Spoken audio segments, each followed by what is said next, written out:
Before we dive into tonight's haunting story, be sure to like and subscribe, or you may find yourself wondering if something is watching you. Hit that button if you dare. It was a cold, unremarkable Wednesday when the call came in. Nothing special, just another routine assignment. A late-night removal of an elderly woman who had passed in her sleep. A peaceful death, they said. She had been sick for a long time, and when I saw her body, it looked like she had simply fallen into a deep, eternal slumber. I had no reason to believe anything would be different about this case, but there was something about the stillness in that room that I couldn't shake. It was too quiet, even for a death scene. When I moved the body to the prep table, everything seemed normal. I followed the usual procedure: cleanse, prep, disinfect. But when I laid the woman's body flat, something strange happened. As I reached for the embalming fluid, the air in the room seemed to thicken. It felt ... heavy, oppressive. At first I thought it was just me, tired from a long shift. But then I heard it, a soft, slow whisper, almost imperceptible. It wasn't a voice I recognized. No one else was in the room. I stopped what I was doing, heart thumping in my chest, and listened. The whisper was faint, like someone trying to speak through a dense fog. The words were incomprehensible, but I could hear the urgency in the sound. It was coming from her. I stepped back, my gloves sticky with sweat, and I stared at the woman's lifeless form. I told myself it was the pressure getting to me, that it was just the isolation of the prep room playing tricks on my mind. So I carried on, trying to focus on my task. But the feeling lingered, the air still thick with something unspoken. As I began the embalming process, something felt wrong. Her skin, typically soft and pliable, seemed unnaturally stiff, resistant to the needles as I worked them in. The fluid wasn't flowing as it should, the body rejecting it in a way I had never encountered. I paused, trying to adjust, but that whisper, that murmur, was still there. Louder now, almost like a sigh. It was nonsense. But then, as I looked down at her hands, my stomach dropped. Her fingers twitched. At first it was subtle, a slight flexing of the fingers. I told myself it was muscle spasms, nothing more. But then it happened again. Her hand jerked upward, fingers curling into a tight fist. I could feel the sweat beading on my forehead. My heart raced as I stared, frozen in place. Impossible, I whispered to myself, my voice trembling. I had never seen anything like this before. People don't move after they've passed. Not like this. I stepped back, hands shaking. The whispering was louder now, unmistakable, like a chant just beneath the surface.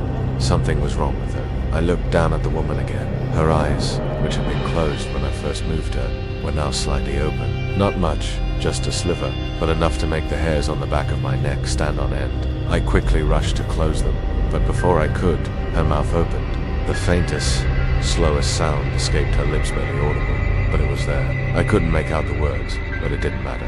I knew what I had heard. I stepped back, my pulse hammering in my chest. I had been in this profession for years, and I had seen the worst of death-violent accidents, suicides, even murder victims, but this was something I had never prepared for. I couldn't understand it, I couldn't rationalize it. The room felt colder now, and the air was thick with something that wasn't there before. I reached for the light switch, flicking it on, but the bulb above me flickered. Then, the lights went out completely. Complete darkness. I froze. For a moment, I just stood there, listening to the silence. Then, in the blackness, I heard it. That whisper again. Closer now, almost in my ear. I fumbled for my phone, the light from the screen barely enough to pierce the dark. I called the assistant, but when he answered, all I could hear was static. No voice, no response, just static. Panic surged through me, and I slammed the phone down, trying to steady my breathing. Then, I heard the creak of the prep table, the unmistakable sound of something heavy shifting. The woman's body. I turned to see her sitting up. Her face was pale, her eyes wide open now, staring straight at me, unblinking. But they weren't just eyes. There was something wrong with them, something vacant, hollow. I stumbled backward, my heart pounding in my chest. She was dead, she had to be, yet here she was, sitting up, staring at me like she had come back from the other side. A chill ran down my spine. This wasn't possible. Help, the voice rasped, barely audible. Help me. The words were slurred, coming from deep within her throat, as though they were fighting to escape. I couldn't believe what I was hearing. I couldn't breathe, I couldn't move, I couldn't think. Her lips parted again, and the next words came out with more force. I didn't want to die like this. The words weren't a whisper now. They were clear, cutting through the silence with an urgency that filled the room. I couldn't speak. I couldn't comprehend what was happening. She stood, unsteadily, as though her body had forgotten how to move. Her skin was still pale, almost translucent, but her eyes, they were wide, filled with an unspoken pain, a horror that shouldn't belong to the dead. She took a slow, deliberate step toward me, then another. "Help me," she repeated, her voice louder. "Now, I'm still here. I'm still alive." I could feel the room closing in on me. My breath quickened, and my hands were trembling. This wasn't real. This couldn't be happening. I had done everything by the book. I had followed every protocol, yet somehow this woman wasn't dead. She was alive. She was talking. She was standing. The whispers had stopped. There was only the sound of her slow, labored breathing as she approached. Each step she took echoed in the empty room like the ticking of a clock. I backed into the wall, eyes never leaving hers. I could feel my heart thundering in my chest. The woman was still coming toward me, her body trembling. Then, she reached out with a shaking hand, and I knew, deep in my bones, that I wasn't going to survive this. The air felt heavier with every step she took. I couldn't move. My body felt paralyzed, and just as she was about to touch me, the lights flickered back on, and everything stopped. The woman dropped to the floor, her body going completely still, her face returning to that cold, lifeless expression. I stood there, frozen, for what felt like hours. The room was silent again. The whispering was gone. The lights were steady, but the smell lingered. That lingering, sulfuric stench, faint but undeniable. It was there, thick in the air, clinging to my skin, my clothes. It followed me home that night. I could still smell it. Even now, I smell it. I haven't gone back to the prep room. I haven't touched another body since that night. And sometimes, when I close my eyes, I can still hear her voice. "Help me," she says. "I'm still here." Sometimes, the dead don't stay dead. And sometimes, they speak when you least expect it. I've seen things in my line of work that would turn the stomach of anyone who hasn't had to deal with death as often as I have. In embalming, you learn to suppress your emotions, to treat each body with the same cold professionalism. But there are times, just a few, when a case comes along that breaks that professionalism. This was one of those times. It started like any other job. A late night call, just past midnight, to handle a body that had been found in an abandoned house on the outskirts of town. A woman, early 30s, was reported missing a few days ago, and now she was found. The case had a sense of finality to it. No family, no friends, just another person whose life had ended in an empty, forgotten house. Her body was nothing unusual for the job, distant bruises, skin pale and waxy from the cold of the house. She had been lying there for too long, but when I touched her, something was off. The body was too rigid, like it had been in some kind of extreme tension right up to the moment of death. I tried to ignore it, focusing on the task ahead, but there was something about the way her fingers were, but with the tips pressed against the palm, as if she had been trying to grab something that wasn't there. I set to work. My assistant, Jake, helped me prepare her for the embalming process. Everything went as expected at first. I started with the incision, then moved to the arterial embalming fluid, but it was as if the body resisted. It took longer than usual for the fluid to circulate, and even after hours of work, her skin never lost that waxy pallor. I'd embalmed bodies in worse states than this, but none had resisted like this one. As I was finishing up, I heard it, a faint sound, like a whisper. At first, I thought it was just the hum of the machines, or maybe the vent in the corner acting up. But then, I heard it again, a voice, soft, almost inaudible, like a rasp from deep inside the throat. It wasn't coming from anywhere near me, but from the woman's mouth. I turned to my assistant. "Did you hear that?" Jake didn't respond. His eyes were wide, but he didn't say anything. He was always a little jumpy, so I thought maybe it was nothing. But then the whisper came again, louder this time, clearer. "Help me." I froze. My gut twisted in knots. Bodies don't talk. They don't do anything. They're lifeless. I had become so good at this job, I had trained myself to believe that the body was just an object. This was something else. I walked over to the body, my legs heavy, as if every step was pushing through a thick fog. I stood over her, staring at her, closed eyelids, and I swear I saw her pupils twitch. Just a slight movement, but it was enough to send a chill down my spine. "Help me." The voice was clearer now, like it was coming from deep within her chest, a hollow sound, like the last gasp of someone drowning. I reached for the woman's wrist to check her pulse just to confirm what I already knew, that there was no life left in her. But the moment my hand touched her skin, I felt it cold, but not like the cold of a dead body. It was colder, unnatural, like touching a block of ice that had been kept in a freezer for too long. My skin prickled, and the hairs on my arms stood up. I jerked my hand away, and that's when it happened. Her fingers twitched, the same frozen, stiff fingers that had been curled before, now uncurled. They reached for me, slowly, deliberately, as though they were aware. I stumbled backward, my heart racing. I reached for the light switch, my hand shaking as I flicked it on. The room flooded with light, but it didn't feel any warmer. The woman's face remained expressionless, but her mouth was moving. No, I couldn't make sense of the words at first. They were slurred, strangled, but then I realized what she was saying. Don't leave me. I backed away, nearly tripping over the equipment behind me. I was panicking, not thinking clearly. But this wasn't right. Nobody should move. Nobody should speak. I had to get out of there, I had to leave. But as I turned to run, the lights flickered. Then they went out completely. The room plunged into darkness. For a moment, everything went quiet. The only sound was my ragged breathing. And then I heard it, her footsteps, soft, slow, dragging across the floor. I spun around, my heart pounding in my chest. I couldn't see her, but I could hear her. The dragging sound was getting closer, followed by a faint moan, a low, guttural sound. But my legs wouldn't move. Then I felt it, cold, a hand on my shoulder, frozen, cold, like death itself had wrapped around me. I spun around to face her, and there she was standing in front of me, her eyes wide open, staring at me, her lips curling into a grin that didn't look human. Please, help me. I froze in place. I couldn't scream. My body had turned to stone. I watched as she reached for me, her hand brushing my face, and then everything went black. The next thing I knew, I woke up in my car outside the funeral home. I don't know how I got there. I don't know how much time had passed. My hands were shaking, my shirt drenched in sweat. But the worst part, the smell. That same smell from the room, that lingering stench of rot and sulfur. And now, even when I go home, I can still smell it. Every time I walk into my house, I feel her presence. That cold, oppressive weight of something that shouldn't have moved, shouldn't have spoken. But it did. It found me, and it hasn't left since. I can still hear her sometimes when I'm alone. Please, help me.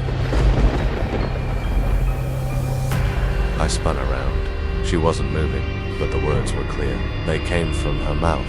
No, not her mouth, her chest. Like something was forcing the words out through her body. Please help me.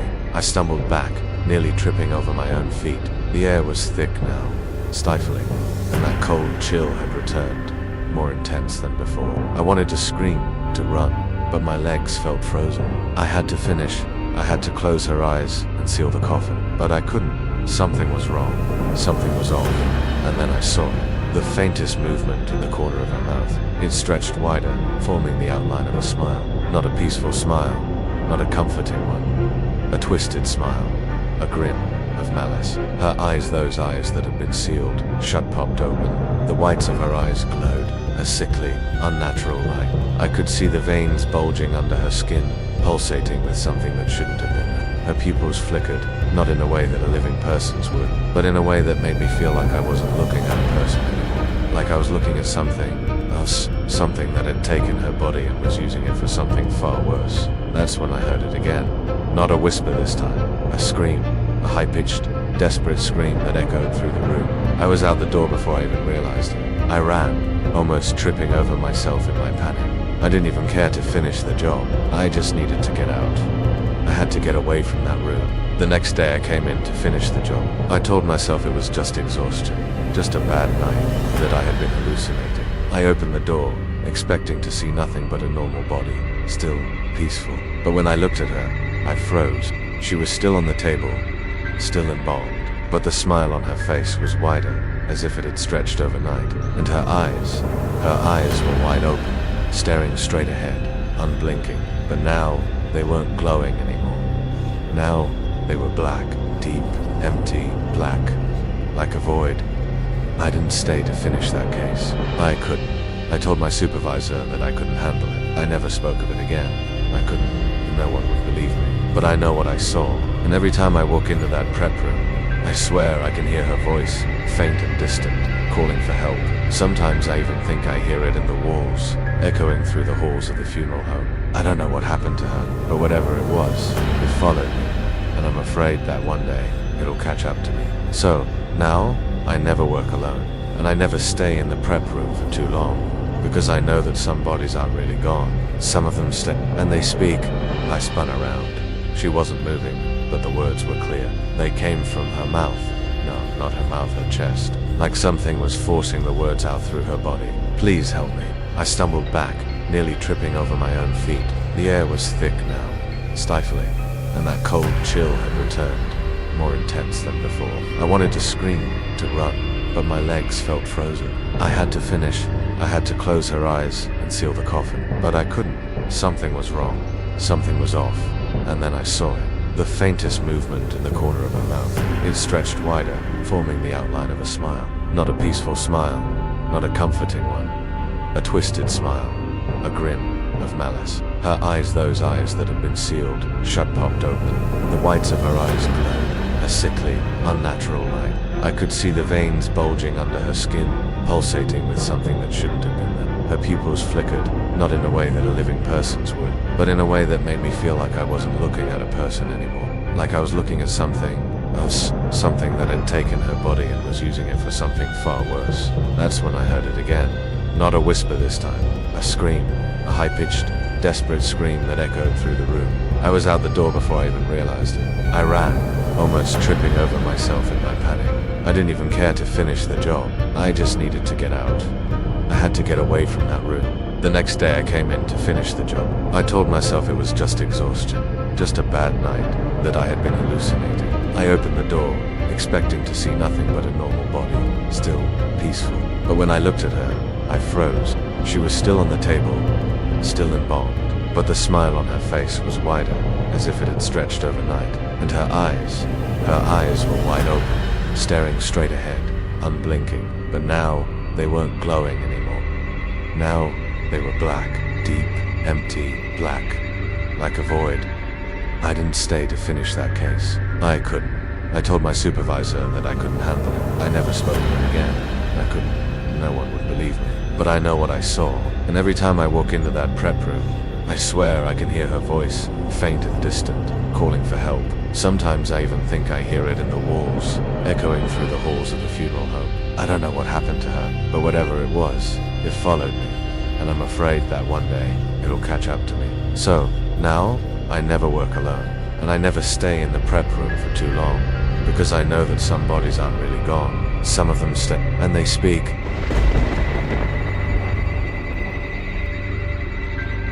It was supposed to be just another routine job, another late-night embalming, another body to prepare for viewing. The funeral home had been unusually quiet that evening. The only sound, the hum of the air conditioning and the soft clicking of my gloves as I prepared the embalming table. My partner had called in sick, leaving me to handle the case alone. It was a simple one, or so I thought. The deceased was a man in his late 40s, a heart attack, according to the paperwork. His name was Richard Hall. Nothing unusual about him. No sign of foul play, no obvious trauma, just a man who died suddenly in his sleep. I'd seen hundreds of cases just like it. The embalming process was meant to be straightforward, but something about the air in the room felt ... I tried to ignore it. The lights in the prep room flickered briefly as I wheeled the body into position, and I adjusted my mask, ready to begin the work. I started with the usual routine, draining the blood, replacing it with the embalming fluid, adjusting the facial features, making sure everything was set for viewing. But as I worked on Richard's face, I couldn't help but feel a strange sensation, like someone was watching me. I paused, glancing around the room. The temperature had dropped significantly, though the air conditioning hadn't been adjusted. There was a faint, pungent smell in the air, something I couldn't quite place. It wasn't the usual chemical smell that came with embalming fluid. This was different, sour, metallic, and tinged with something almost sweet. My stomach churned slightly, but I pushed through. As I continued with the preparation, I noticed something even more unsettling. Richard's mouth, which had been relaxed, began to twitch slightly. I assumed it was the result of the embalming fluid, as sometimes the facial muscles could contract in them. But it didn't stop there. His jaw seemed to clench tighter, and his lips pulled into what could only be described as a smile. A slow, unsettling smile. I stepped back, wiping my brow with my gloved hand. "Get a grip," I muttered to myself. "It's just the fluid doing its thing. It happens sometimes." But it didn't feel like just the fluid. The smile wasn't natural. It was twisted. The expression on his face wasn't calm or peaceful, as it should have been. Mocking, like he knew something I didn't. I could feel my heart rate picking up as I tried to shake off the feeling. "Focus," I told myself. "Just finish the job and get out of here." But when I attempted to reposition Richard's arm, something unexpected happened. His hand, which had been resting by his side, jerked upward with force, as if some invisible force was controlling it. The motion was too abrupt, too quick to be the result of post-mortem rigidity. It was as if he had been reanimated for a moment, just enough to grasp my wrist with a tight grip. I yanked my arm away, my pulse racing. I stared at Richard, trying to make sense of what had just happened. He was dead. There was no question about that. But then why did it feel like he was somehow aware? I tried to dismiss the feeling, but it wouldn't go away. The temperature in the room continued to plummet, and I could see my breath fogging in the air. I checked the thermostat. It read 64 degrees, but the chill in the air felt unnatural, as if something was deliberately making it cold. The smell of decay grew stronger, more pungent, more overpowering, mixing with the metallic scent of the embalming fluids. My stomach twisted, and I started to feel dizzy. Then, I heard it. A low, guttural whisper that seemed to come from Richard's body. "Help me." I froze. I knew what I had heard. I wasn't imagining things. The whisper was faint, barely audible, but it was there. It came from his throat, a wet, gurgling sound, as if he was struggling to speak from the depths of his chest. I took a step back, my heart pounding in my ears. "This isn't real," I whispered to myself. "This isn't happening." But it was. I could feel it, the weight in the air, the way the room felt charged with something dark, something that shouldn't have been there. I wanted to run, but my feet felt glued to the floor. I looked at Richard's body, and that smile twisted, sickening was still there. His eyes, closed just moments ago, flickered, and for a brief second, they were wide open, dark, empty. The whisper came again, louder this time.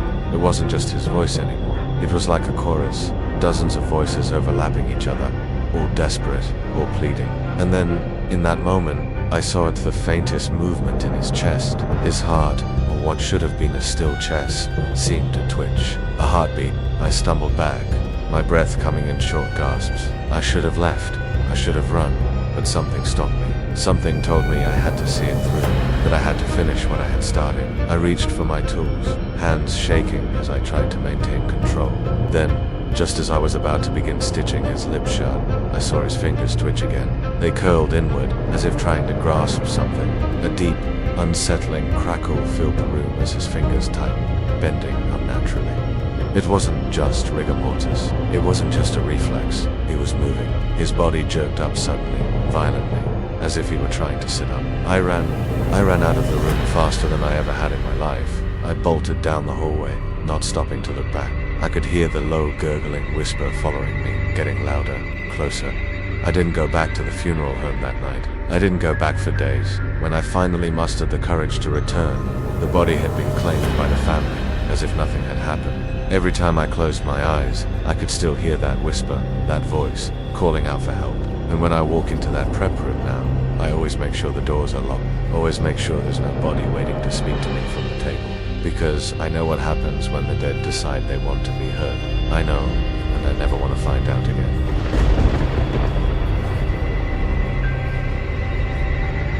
The dead don't speak.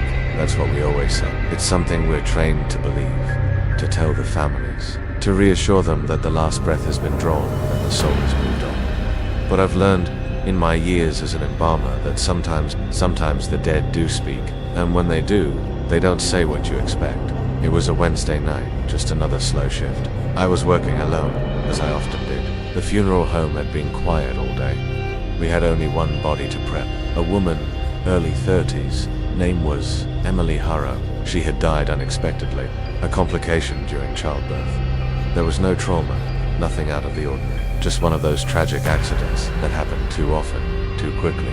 The coroner had cleared her, and the family had chosen a closed casket for the service. All I had to do was the usual prep.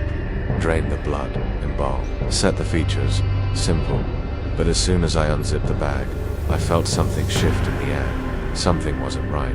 I took a deep breath, trying to shake it off.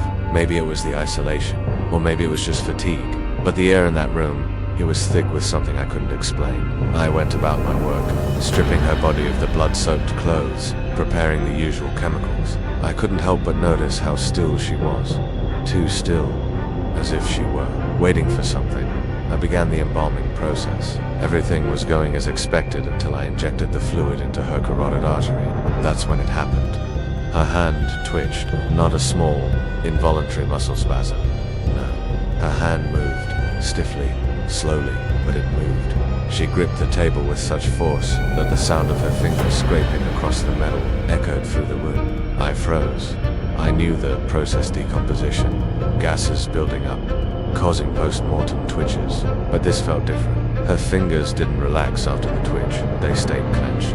I stepped back, unsure of what to do, the hairs on the back of my neck standing up. I waited for a few seconds, then reached out to reposition her hand. As I touched her, her fingers loosened, just enough to make the skin on my hand crawl. It was then that I noticed something that made my stomach crawl.